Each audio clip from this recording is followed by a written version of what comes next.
चीन में फैल रहे रहस्यमयी निमोनिया के कारण दुनिया के कई देशों में दहशत है। भारत में भी इसे लेकर संशय है। चीन में फैले कोरोना के दंश को पूरी दुनिया ने झेला है, लिहाजा चीन में फैलने वाली किसी भी बीमारी की खबर दुनिया को कपा देती है। ऐसे में जानना समझना बेहद जरूरी हो जाता है कि क्या भारत में चीन जैसे निमोनिया के केसेस फैल रहे हैं या फिर नहीं फैल रहे हैं। ये खबर गलत है या फिर सही है। चलिए इस सवाल का जवाब मेडिकली स्पीकिंग की इस रिपोर्ट में समझते हैं। नमस्कार, मेरा नाम है आदित्य चौहान। असल में साथियों, पिछले एक महीने में चीन में आश्चर्यजनक रूप से निमोनिया के मामले में तेजी देखी गई। माइकोप्लाज्मा निमोनिया नाम के इस रोग से सबसे ज्यादा जो है वो बच्चे प्रभावित हो रहे हैं।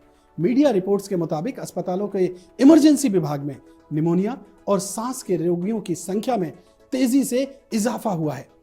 अधिकारियों ने सभी लोगों को अलर्ट रहने और जो सुरक्षात्मक तरीके हैं, जो उपाय हैं, वो करने की सलाह दी है।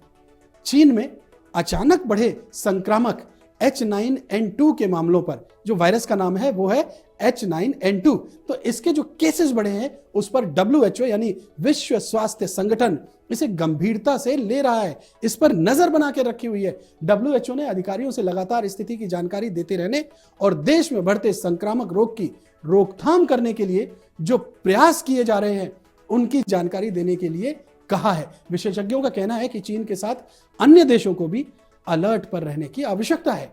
इस बीच एक सवाल यह भी खड़ा हुआ है कि क्या चीन जैसे माइकोप्लाज्मा निमोनिया के मामले भारत में भी रिपोर्ट किए जा रहे हैं? क्या यह भारत में भी फैल रहा है? इनमें कितनी सच्चाई है? तो दोस्तों, इसे समझने की जरूरत है। 7 दिसंबर को भारत सरकार ने साफ शब्दों में स्पष्ट कर दिया कि इस तरह की रिपोर्ट्स भ्रामक हैं, गलत हैं, इनमें कोई सच्चाई नहीं है। हिंदुस्तान के अंदर जिस तरीके का निमोनिया के केसेस जो चीन में फैले हैं वो भारत के अंदर नहीं है। दिल्ली एम्स में बैक्टीरियल संक्रमण के कुछ मामलों को चीन में निमोनिया से जोड़कर किए जा रहे जो दावे वो बिल्कुल गलत हैं, निराधार हैं। माइकोप्लाज्मा निमोनिया के सबसे आम प्रकारों में से एक है।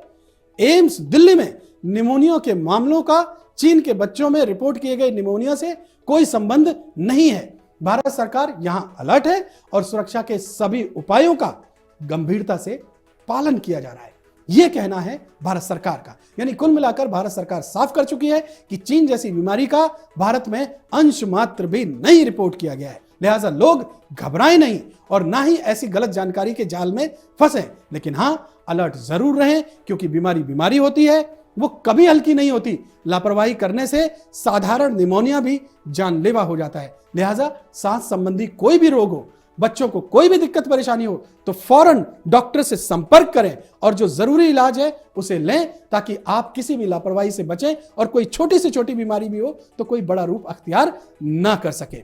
दोस्तों, मेडिकली स्पीकिंग की इस रिपोर्ट में इतना ही, और ये जो चीन से रिलेटेड जो निमोनिया है उससे जुड़ी और भी जो जानकारी होगी हम आपको टाइम टू टाइम इसी तरीके से अपडेट देते रहेंगे।